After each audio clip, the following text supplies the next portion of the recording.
සුබ දවසක්. ඔයාලා එකතු වෙලා ඉන්නේ Introduction to HND Courses video මාලාවේ තවත් එක් වීඩියෝවක් සමග. අපගේ පෙර වීඩියෝස් බලන්න නොහැකි වුණා නම් description එකේ ඇතුළත් කරලා තියෙනවා ඔබ වෙනුවෙන්. ඉතින් අද අපි ඔබ වෙනුවෙන් තොරතුරු ගෙන එන්නේ උසස් ජාතික ආහාර තාක්ෂණ ඩිප්ලෝමා පාඨමාලාව පිළිබඳව. 2012 වසරේදී නයිවල උසස් තාක්ෂණ ආයතනයේ ආරම්භ වූ උසස් ජාතික ආහාර තාක්ෂණ පාඨමාලාව ස්ලියට් ආයතනයේ ඇති පාඨමාලා අතරින් ප්‍රමුඛතම පාඨමාලාවක් වන අතර මෙම පාඨමාලාව නයිවල උසස් තාක්ෂණ ආයතනයේ පමණක් පිහිටා තිබීම විශේෂ වේ. නයිවල උසස් අධ්‍යාපන ආයතනයේ ක්‍රියාත්මක වන මෙම පාඨමාලා කාලය වසර 2.5ක් වේ. මාස 6ක වැඩබිම් පුහුණු කාලයක්ද මීට ඇතුළත් වේ. එමෙන්ම 85ක ක්‍රෙඩිට් ප්‍රමාණයක් මෙම පාඨමාලාවට හිමි වී තිබේ.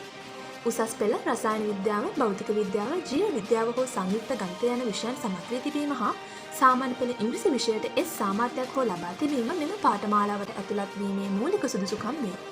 මේ සඳහා ඇතුළත් වීමේ විභාගය සමත් විය යුතුය. ඉහළ පෙළේ රජය හා පෞද්ගලික අංශයේ ආයතනවල වැඩබිම් පුහුණුව හිමිවන මෙම පාඨමාලාවට ඩිග්‍රී මට්ටම දක්වා යාම සඳහා අවස්ථාව ඇත. විශ්වවිද්‍යාලයට පසු ආහාර තාක්ෂණ පිළිබඳ හැදෑරීමට හොඳම තෝතැන්න වන HNDFT පාඨමාලාව රාජ්‍ය විශ්වවිද්‍යාලයක සේම ක්‍රියාත්මක වන රජයේ පාඨමාලාවකි.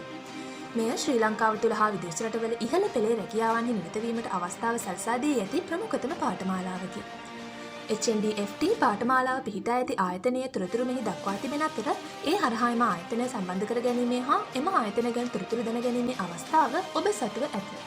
අවසාන වශයෙන් මෙම වැඩසටහන ගැන උසස් පෙළට සාර්ථකව මුහුණ දුන් සහෝදර සහෝදරියන් දැනුවත් කරන මෙන් ඉල්ලා සිටින අතර නැවතත් ඊළඟ පාඨමාලාවෙන් හමු වෙමු. එතෙක් අපගේ YouTube නාලිකාව subscribe කර bell icon එක click කර අප හා සම්බන්ධ වී සිටින්න. අපි HND Unity